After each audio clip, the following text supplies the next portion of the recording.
Okay, I will kick off then. Good morning, everyone, and welcome to our Women in Wholesale breakfast session. And this month, our topic is menopause. Some people might think menopause isn't relevant to them. Men, younger women, for example, actually, it's something that's relevant to everyone.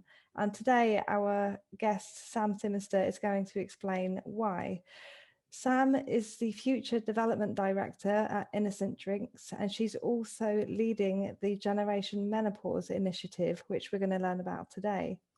So before I hand over, a couple of housekeeping tips. Please turn your cameras off. Please put your mics on mute. If you have any questions, please do fire away in the chat box. I'm now going to hand over to Sam. Thanks very much, Sam. Over to you. Thank you. Thanks, Imogen. And thank you. Look, thank you so much for having me. It's really lovely to be here.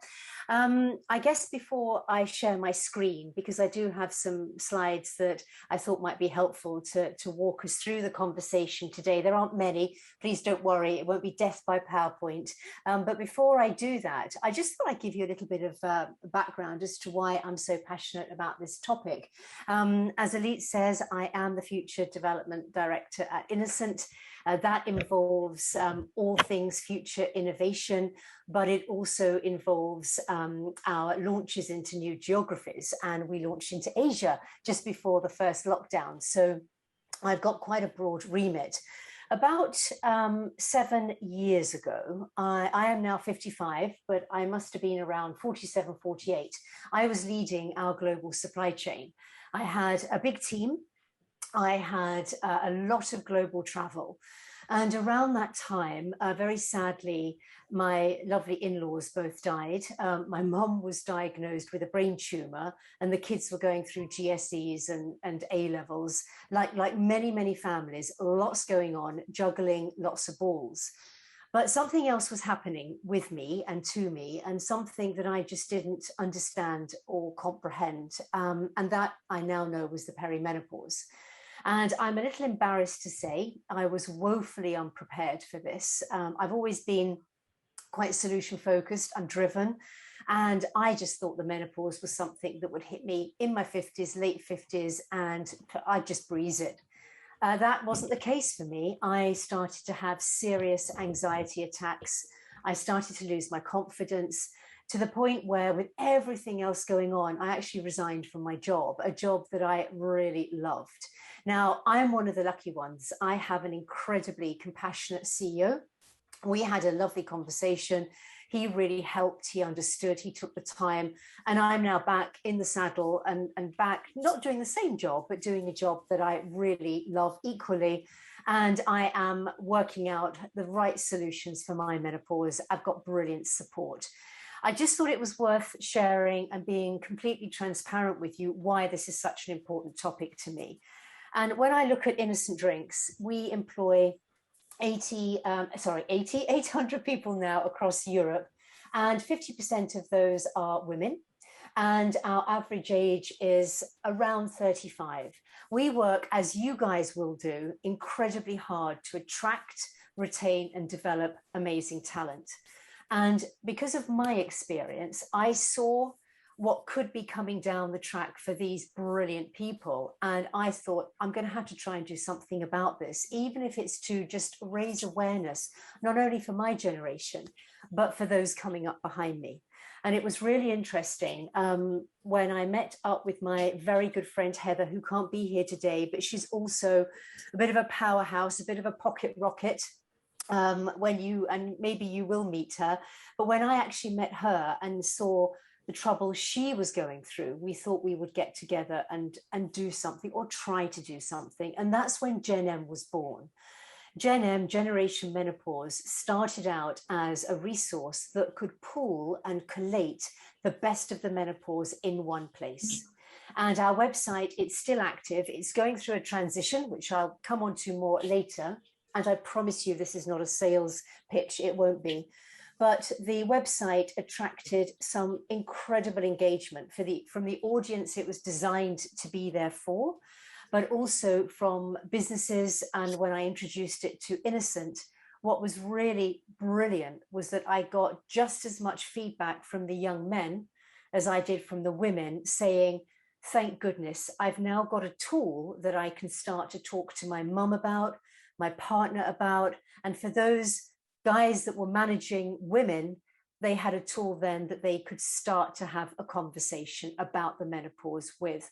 So that was my dip in the toe in the water to see what we could do as a business to try to normalize this event. It's not a disease, it's a transition. And what Gen M is all about is normalizing the conversation.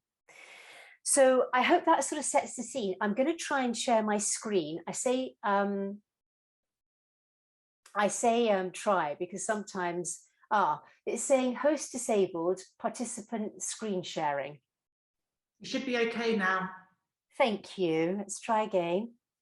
Yes, brilliant. Thank you so much.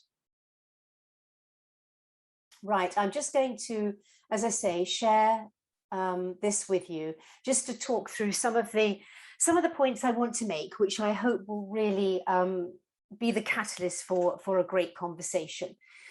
So as I say, Heather and myself, we have embarked on, as part of our day jobs, we've embarked on an initiative because what we want to do is really change the way that people think about the menopause. We do not see the menopause as a gender issue, a D&I issue, an HR issue per se. We see it as a societal one because it really does affect everybody.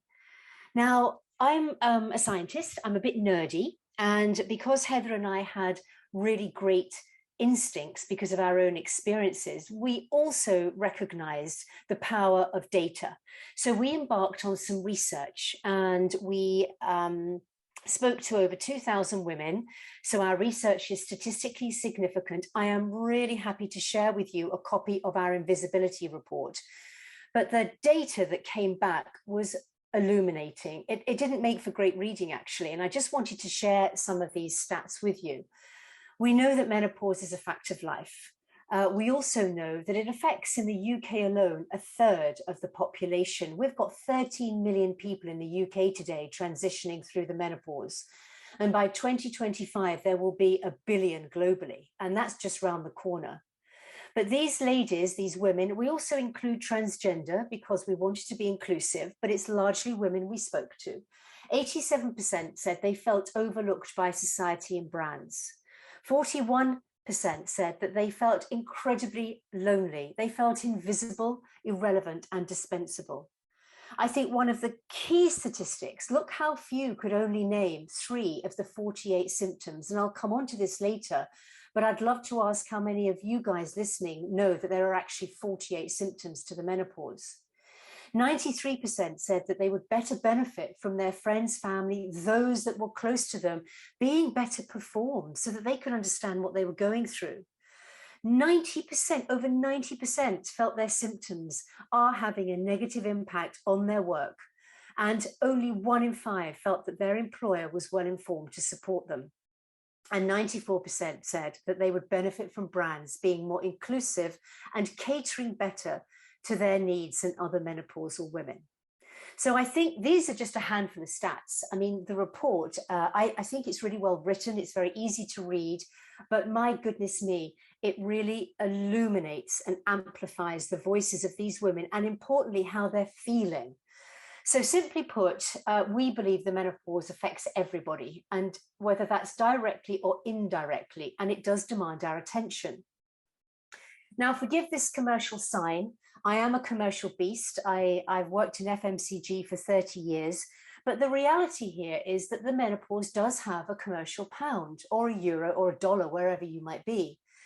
Let's think about this. If you have a population within your workforce that are menopausal, we know from our research that it does affect their performance. We also know, and we've spoken to several businesses who tell us, one yesterday told me that every year they employ 8,000 new people, 80% of which are women. Every year they lose probably 8,000 to 10,000 people. Now, I just look at that and think, wow, isn't there a more efficient way of spending that very important profit margin and retaining people? Because there's no surprise when you look at the statistics the fastest growing demographic of women in the workplace is 40 and 50. So there's a correlation here between women going through perimenopause, menopause, and their performance in the workplace, and the likelihood that they are going to leave their profession because they can't cope. Depending on your business as well, there's also an opportunity to cater for the women that quite clearly say in our report, they are tired of feeling overlooked and invisible. They want to feel as if brands they have been loyal to are listening to them. And for those brands that have products that relieve and alleviate the symptoms that can support women, I know that there will be loyalty and an opportunity to retain and grow market share. That's a fact. We know that, we see that. So there's a real financial reason to think about this also. So what we have set Gen M up to be is the menopause partner for brands. There is some fantastic work going on in the medical sector. Some of you may have seen, certainly since the Davina McCall documentary, which was brilliant. There's been some fantastic traction in the medical arena with Dr. Louise Newsom, who's lobbying. She's set up a charity. She's working incredibly hard to further educate the medical sector. Diane Danzebrug is an incredible lobbyist who's working with governments and other sectors to really shine the light on the importance of the menopause and the importance of businesses understanding this. But nobody, to my mind, or Heather's, was actually looking at what businesses could do. Businesses not only employ the greatest number of women going through the menopause, they also have clients, they have consumers, they have access to people that are also this audience. And we believe that by bringing together, collaborating businesses, we can drive real change. It's 2021, for goodness sake. The fact that this is still a taboo subject beggars belief. So we think it's time to drive, as I say, real change. And we have started on a journey. One of the lovely things about being a bit older, actually, is that your network becomes a little stronger. And I sit on an advisory board, which is where I first had the pleasure of meeting Elit. But I sit on an advisory board for LEAD, which is the Pan-European FMCG D&I network. And I've met some fabulous women that I like to think are now my friends. And I've been speaking to them about this, and they have connected me to their CMOs or their commercial directors. And we're now having great conversations with people in business about this. And we're listening and we're hearing what they need. And we're building that into our model so that we can support them become better at listening and delivering what businesses need to do. We're calling our initiative the 48, and forgive me, I just want to mention this because it does help set the scene, and I'll come on to share what these businesses are telling us. We're calling it the 48 for 48, a campaign we're launching in September, just ahead of Menopause Month, where we are onboarding 48 progressive brands, to one for each symptom, to come together and to sign a pledge to say that they've read our invisibility report and they are up for doing more. And the reason that we want to do this, as I say, is that we believe together as one voice, we can drive real change. But most importantly, we can better educate, we can raise awareness more readily, more effectively, and support these businesses who in turn will support this fantastic audience of women that are going through the menopause. It's not just the women, as I say, it's supporting their male colleagues, it's supporting everyone around them to better understand this and to normalize the conversation, because that's what we have to do. It can't be a taboo subject. And the more we can make the environment better to have that normal conversation, the easier it's going to be for everybody.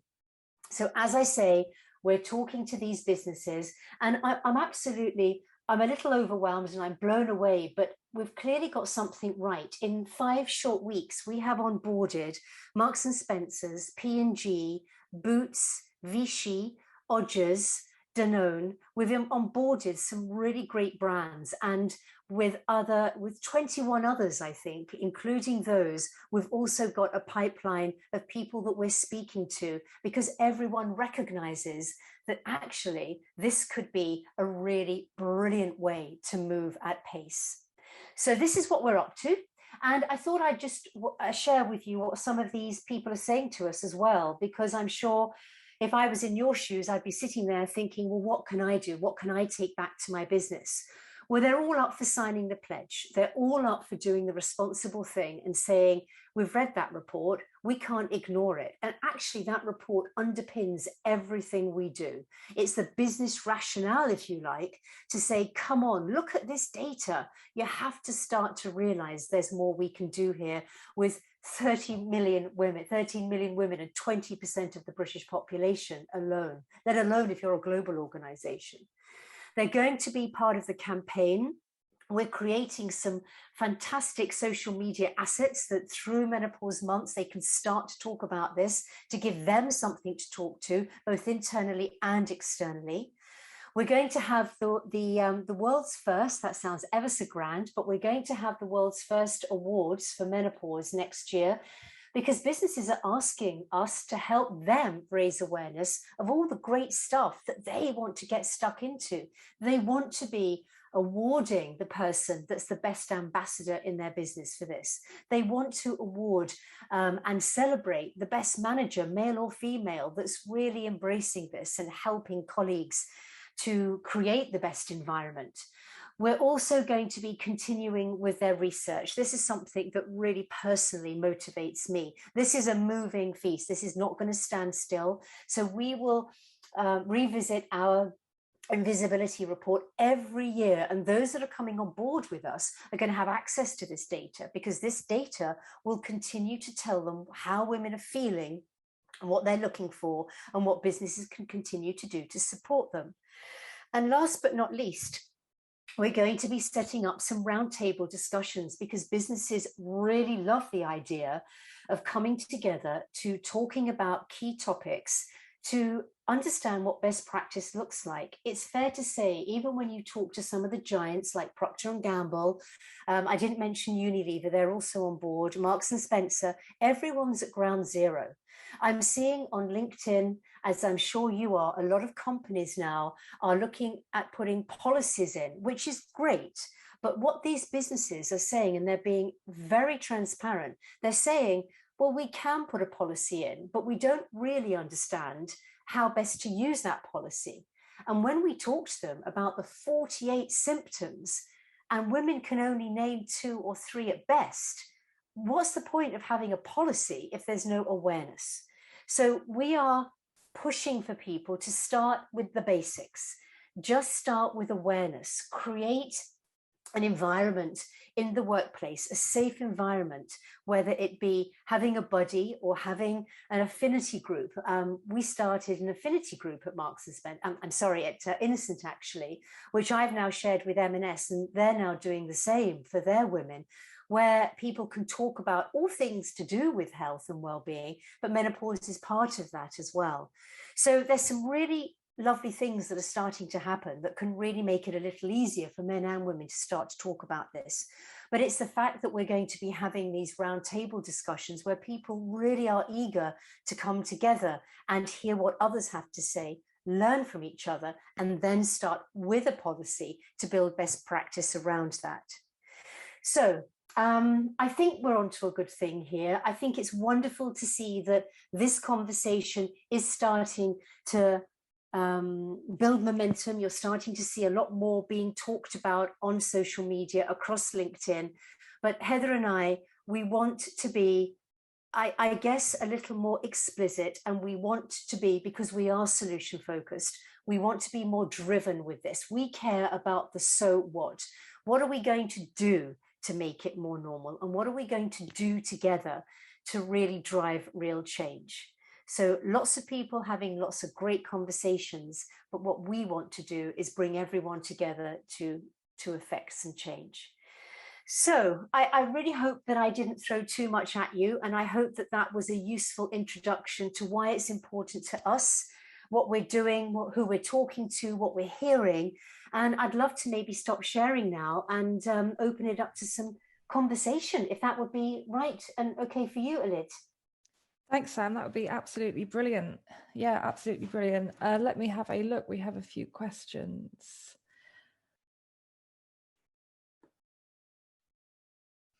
So we have one question here from Carmen.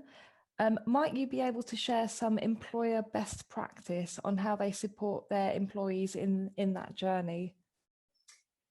I think that's a great question. I can't see anybody, by the way, so I'm just looking at myself. So I hope that's okay. But I think that's a great question. I think the reality is that there's very little best practice out there, which is why we're doing what we're doing. There are some good companies like Santander who are quite ahead of the curve. They do have a policy. They have an affinity group. They are starting to form good practices like buddies, like having regular lunch and learns conversations. But as I mentioned in the talk, it really is ground zero. You know, it's 2021. This is a taboo subject. And us women, we have to play a part in being a bit brave, if I may say, and starting the conversation too. We can't just rely on our employer. So what I have done and what others are telling me they have done, I've found others in my organization that are the same age as me, that I'm having a conversation with. As I say, we have started a women's affinity group. And I would think 80%, and Innocent's a young company, but 80% of those women have joined that affinity group. And through Gen M, I have met some wonderful experts in their field. And last week, I invited a brilliant doctor who specializes in menopause to come and talk to that affinity group. So to answer your question succinctly, start talking, find a buddy, set up a women's affinity group, start creating a lovely environment in which this conversation can become normal. And when I ask others what they're doing, that's where most people are starting. They are starting with those basics. And it's about raising awareness. We had a brilliant conversation with another brand that's onboarded with us, with some of their employees. And it was a bit like menopause bingo to try and keep it light. But most people can name hot flush, brain fog, and night sweats, and then nothing else. There are 45 other symptoms. So that's really where we're coming from. I don't know whether you guys know also, one of the stats that really surprised me was that 25% of women will be hitting perimenopause before they're 40. Oh my gosh. So, you know, I guess I sit here talking and I'm hearing myself. I do not want this to come across as something to be feared. Had I been better prepared, I wouldn't have had the experience I had. And this is just about awareness. That's brilliant. Thank you, Sam. I want to actually ask, following on from that question, are there practical things that we should be changing in the workplaces? From a HR point of view, this is really crude, but something like, do we need a cool room with different air conditioning specifically for, not just for women going through menopause, it could be people that are, when you're on your period, your body temperature gets higher as well, and you might benefit.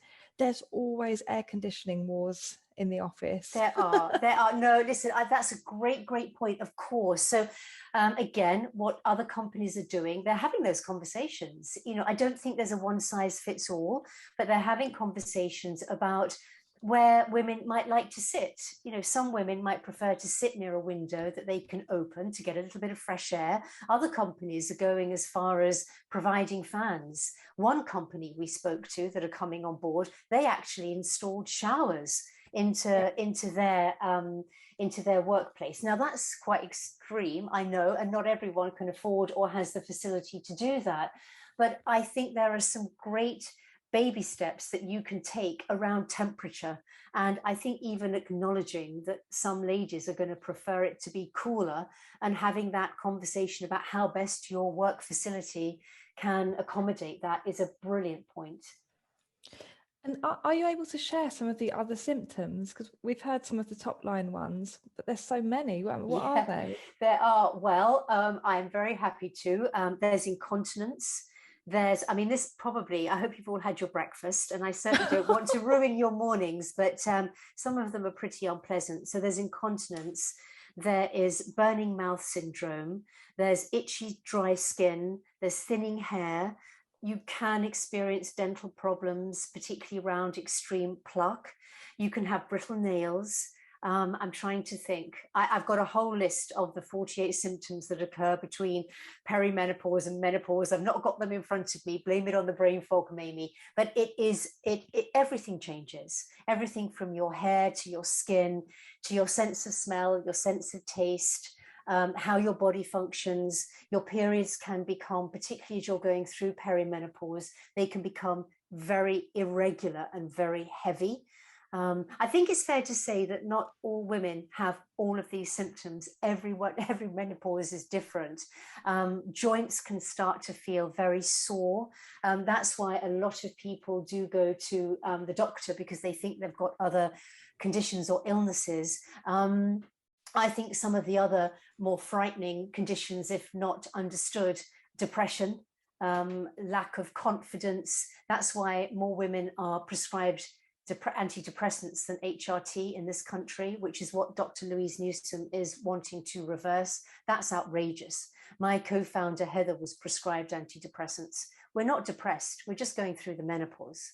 Loss of libido, that's definitely one. Vaginal dryness, you know, your body is changing and everything is affected. So the good news is that there are some wonderful natural holistic homeopathic remedies out there for your symptoms. You've just got to know where to look for them. And that's the other reason we're lobbying businesses that are in that sector, because we want better signposting.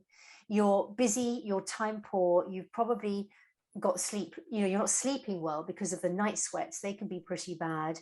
And also you might have a bit of brain fog. You haven't got time. I certainly didn't have time to spend hours researching. So we want these companies to signpost better. So the symptoms are broad and they're quite deep. Not everyone has all of them, but they're certainly there. Brilliant. Thank you, Sam. I've got another question for you, and I'm turning my camera on so you don't feel alone. Really good question here, actually. So, Sam, you changed your role as your symptoms made it difficult for you to continue. Should this be something we plan for in our careers, or should we be seeking flexibility? That's a brilliant question. I can only answer this personally. I think both, actually. I think that had I been aware that I was going to be possibly struggling with a period, and whilst I sorted my menopause out and got the right solutions for my symptoms, I would have had a conversation with my CEO for sure to say, do we think that now is the time for me to hand over the baton? Because running a global supply chain is a big job, and I was probably coming to the end of my tenure anyway. But I think had I known that I would be struggling a little with a few of the symptoms, I would have brought that forward. And I certainly would have asked for some flexibility, yes, because I do know also from our research that many, many women take a lot of time off work for many reasons, and it gets put down to mental health and well-being. And most of the time, it's not actually a problem with mental health per se. It's because they are struggling with so many of their menopausal symptoms, and everything becomes compounded. Sam, you're getting a lot of questions here. So scenario, you're in a board meeting, it's all male, you get the hot flush and you're about to present. Any advice on how to deal with that situation? That happens to me regularly. I am the only female on our board, and my board colleagues are in their 40s. So I've had that happen to me a lot. It's been easier working from home, of course, because I can deal with that a little more privately. I just call it out. I just say, look, guys, I'm sorry, I'm feeling a bit hot. And what we do in our situation is we adjust the board agenda. I go off, I call off, I come back half an hour later, somebody steps in and presents their bit. So I think it is just about seeking that support, but it does have to start with us, I'm afraid, because my male colleagues aren't mind readers. They might think that I just lost the plot. Yeah, I have no choice but to call it out, really. And it does require a bit of bravery. You know, it does. I'm not sitting here denying that, but I have been blown away by how gracious and wonderful everyone has been. And it doesn't happen that often, but when it does, and we just make it normal, you know. That's brilliant. Thanks, Sam. I have to ask you, your manager sounds like an incredible person to have brought you back into the business. I mean, what advice do you have for other senior male managers? And there are a few tuning in today. Well, I would love to think that they all value their teams. And I know that the cost, the time, the effort it takes to attract, retain and develop amazing female talent. And I will answer that question. But if I go back 15 years, just before the Davies report, when the problem was the lack of female talent in the pipeline and at board level or senior level, that was the focus then. The last 15 years, we've been all working very hard to get better gender equality and gender balance. Do we really, when the women hit late 40s, 50s, want to throw all that away and let women walk away because they're going through a natural transition? No. I think it's about awareness. As I say, there's a lot that the guys and the women can read up on, because women are also quite ignorant in this space as well. But there's a lot of material that we can read up on, and, you know, if comfortable, start a conversation. Brilliant. Now, I'm hearing myself say that. Forgive me for repeating that. Some women might not want to have a conversation. Some women might find that really, really uncomfortable. But I think that in my experience, showing an openness to be empathetic and supportive, that normally pays great dividends. It works and succeeds and gets better results more often than it doesn't. Brilliant. I've got an interesting question here. Getting GPs to be clearer on the range of scenarios could be crucial. So this person here found that they weren't being taken seriously by their GP. The GP was only paying attention to people that are really suffering and not functioning, whereas people going through the menopause and functioning weren't necessarily being treated the same. Is part of the initiative Gen M aimed at the medical profession? No, I'm not a doctor. And, you know, I have learned throughout my career that stick to your knitting and, you know, do what you know and do best. We are focused on businesses and getting businesses and brands together to drive change. But there is some fantastic work, as I mentioned, going on with medics that do understand. Dr. Louise Newsom is outstanding. She's got a Meno charity. She's lobbying the NHS, working, maybe lobbying is an unfair word, but working very closely with the NHS to improve the education for GPs. I have had a shocking experience with my local GP. They aren't trained in the menopause. That's what's been brought to the surface. So it really is a postcode lottery as to whether you get somebody in the NHS that understands the menopause and cares about the emotion and the functionality of how we're all feeling rather than the physical symptoms. So I have gone to a private clinic. I was lucky enough to do that. Not everybody is lucky enough to do that. And I would say that even with that experience, that wasn't great either. So there is an awful lot to do here. And I think that continuing to try through your GP practice, because some of my friends, some of my acquaintances are getting lucky and the awareness is coming and more GPs are taking notice and are becoming better informed and better read. It's not fair, but I think perseverance is the thing here. Thanks, Sam. From a personal point of view, were there any particular tools that have helped you, any particular podcasts or books or anything that you might recommend? There are some fantastic books out there. They are all featured on our website, www.gen-m.com. That site is undergoing a little bit of a change. So please seek it out. The resource section in there covers podcasts, covers books, covers events. It really is the best of the menopause all in one place. We are encouraging people to use that website as a resource internally as well as for themselves. Lots of great stuff happening out there. There's one particular group of women up in Manchester who are all ex-BBC, and they're a little tired of having to be politically correct. So they have got together and they have called their group Effing Hormones. Heather and I had a chance to speak to them. They're brilliant, and they are now rolling out podcasts with some fantastic people. EFFIN Hormones. Check them out. They're fun. Yeah, because I think we've got to have a little bit of humor and a bit of fun with this, you know. When you get into the topic and you really think about it, it can be a bit depressing.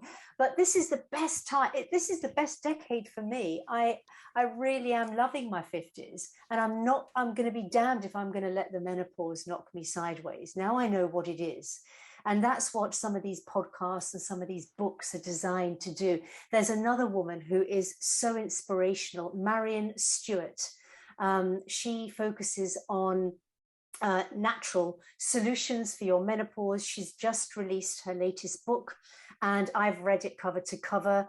Diet, exercise, they're all super important. And I'm not talking about you've got to become an Olympic runner overnight, but just moving, finding something that works for you, that gets you out of your chair, that gets you, as I say, getting the blood flow, getting the heart rate up, exercise regularly.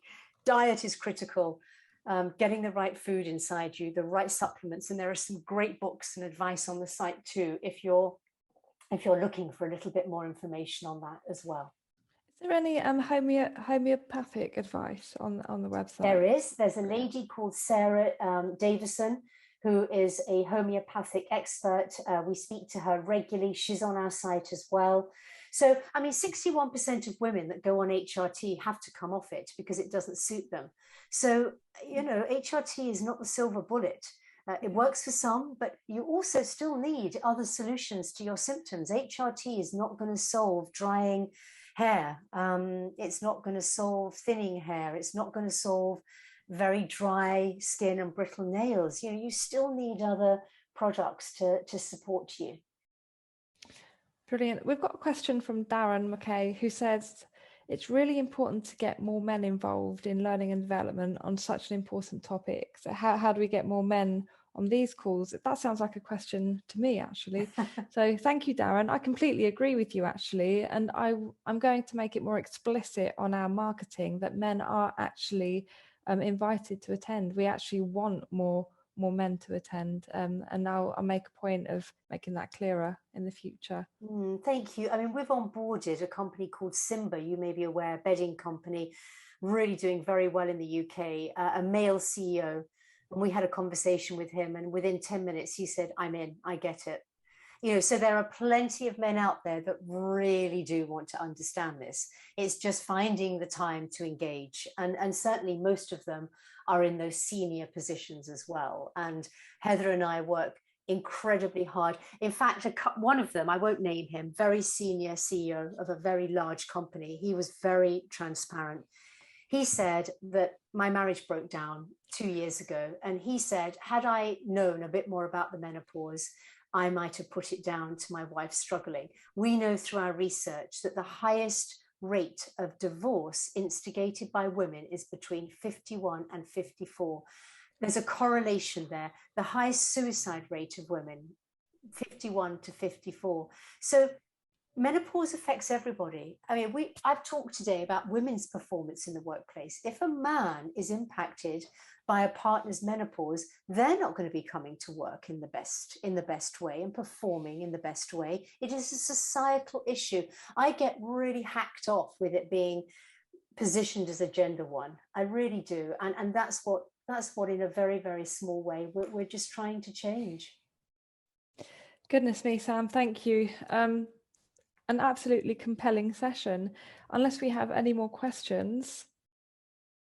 We don't have any more questions, so I'll just say thank you so much, Sam, for being so transparent and showing your vulnerability, and it's starting something that's clearly going to make things so much better for not just women, everyone in the future. The video will be available after today on our YouTube channel, so we'll share that. And my personal action from today is that I'm going to force my husband to watch this video. I'm also You going to might say, not have to force him. He might be open to it. yeah, he probably is, and I'm going to share it internally with my team as well, where I work.